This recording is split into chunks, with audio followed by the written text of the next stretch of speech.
A little girl followed her mother to an animal shelter to pick a puppy but found herself witnessing the moment when a sick pit bull was about to be euthanized. That's when the girl approached him and did something shocking. "Stop! Please don't do it!" The sharp, panicked cry of a little girl pierced through the quiet corridor of the animal shelter. The shout was so unexpected that the shelter worker fumbled with the leash she was holding, the door to the metal cage already half open.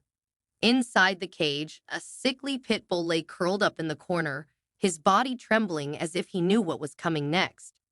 The shelter worker, Miss Jenkins, glanced over her shoulder in shock. Behind her stood a small blonde girl with wide, pleading eyes and a voice full of urgency. How had she even found her? Visitors never entered this room. The girl had burst through the doors just as Miss Jenkins was about to lead the pit bull to his final destination. "Sweetheart, this isn't a favorable time," she began, trying to maintain her composure, but the girl wouldn't be swayed. "Please don't let this dog die," she begged. Miss Jenkins looked at the pit bull. His ribs were visible beneath his dull, patchy fur. His eyes were clouded with sickness, and his body barely moved.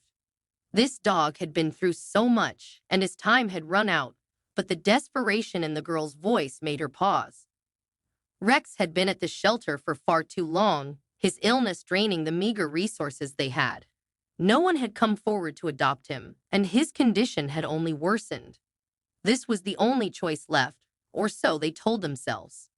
Miss Jenkins swallowed hard. Euthanasia was mercy, a kindness. Rex wouldn't suffer anymore. But seeing the little girl, doubt gnawed at her. The leash remained in her hand, the cage door open, with Rex lying still, resigned. A woman appeared behind the girl, breathless but sensing the gravity of the moment. Claire placed a hand on her daughter's shoulder, but the girl was transfixed by the pit bull. "Mom," the girl whispered, her voice trembling. "Look at him." Claire's gaze followed her daughter's to the frail, shallow-breathing dog. "Torn," Claire said softly. "Emma, we should let them do their job." But her words lacked conviction. Emma shook her head. "No, not yet." Miss Jenkins glanced at the vet tech waiting nearby.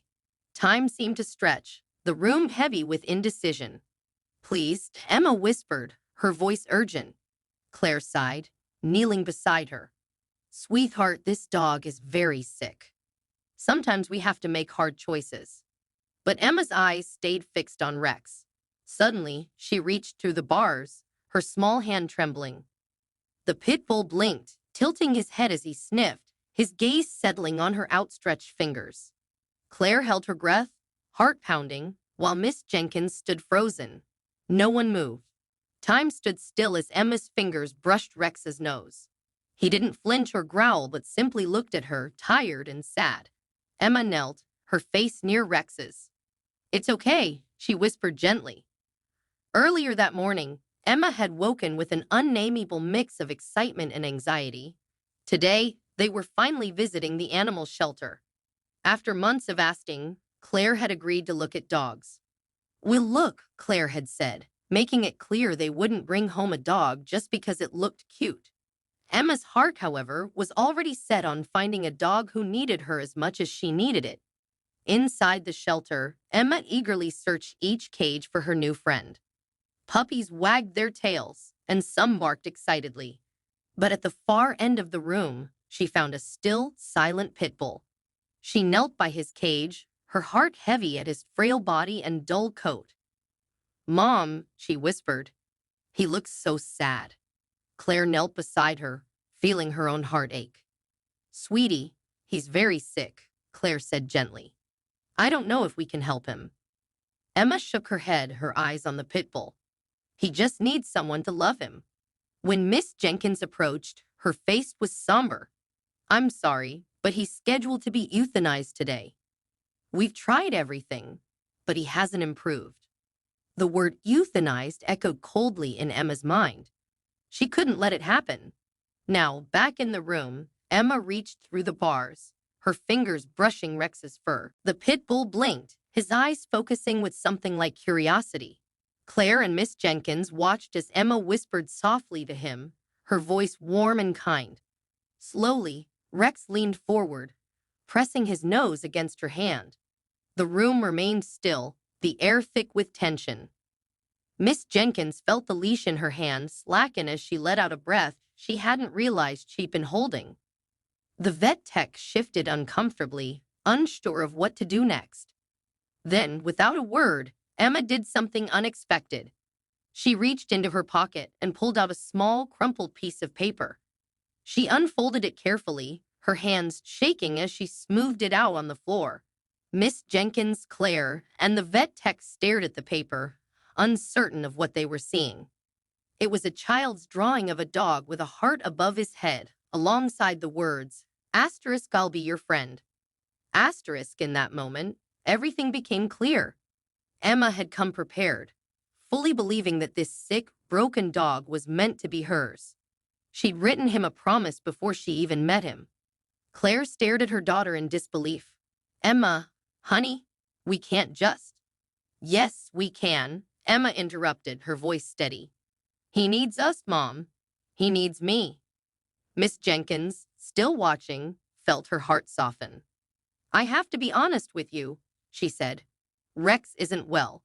He's been here a long time and needs a lot of care. We were planning to, well, put him down." Emma's eyes filled with tears, but she didn't back down. "That's why we have to help him. We can make him better, right, Mom?" Claire looked from her daughter to the pit bull. She saw the way Rex looked at Emma, his eyes seeming to plead for a second chance. Taking a deep breath, she nodded. "Okay, we'll take him." Miss Jenkins couldn't hide her surprise. "You will?" "Yes," Claire said firmly. "We'll take him home and do whatever it takes to make him better." And so, against all odds, Rex left the shelter that day, not with a sense of finality, but with a new beginning. The first few weeks were hard. Rex needed constant care, medications, and vet visits. But Emma never left his side, always there to comfort him, stroke his fur, and whisper words of encouragement. Gradually, Rex improved. His fur grew back, his eyes cleared, and his energy returned. He went from a dog who could barely lift his head to one who chased Emma around the yard, tail wagging. More than that, Rex became a protector, always by Emma's side. Not everyone in the neighborhood was thrilled about their new addition. Some whispered about the dangerous pit bull. Claire tried to ignore them, but doubt crept in. One night, she sat with Emma. "Are you sure about Rex?" she asked gently. "Is he really the right dog for us?" Emma looked at her mother, her eyes full of confidence. "Mom, Rex would never hurt anyone. He just needed someone to believe in him." Claire hoped her daughter was right. Then one day, a stray cat wandered into their yard. Rex spotted the cat and took off. Claire's heart stopped, afraid of what might happen, but Rex stopped just short. He looked at the cat, then back at Emma, and backed away, his tail wagging uncertainly. Emma knelt beside him, wrapping her arms around his neck. "It's okay, Rex," she whispered. "You're a good boy." In that moment, Claire knew her daughter had been right all along.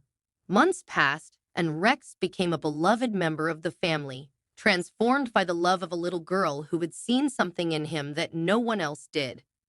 As the sun set one evening, Claire watched Emma and Rex play in the yard, marveling at how much their lives had changed since that day at the shelter. Rex had gone from a dog about to be euthanized to one filled with love, joy, and second chances, all because a little girl believed in him when no one else did. Have you ever witnessed a small act of compassion that changed a life? What would you do if you were in Emma's position, facing the choice to save a sick dog that others had given up on? Share your thoughts and experiences below, and thank you for joining us for this heartwarming tale of love and second chances.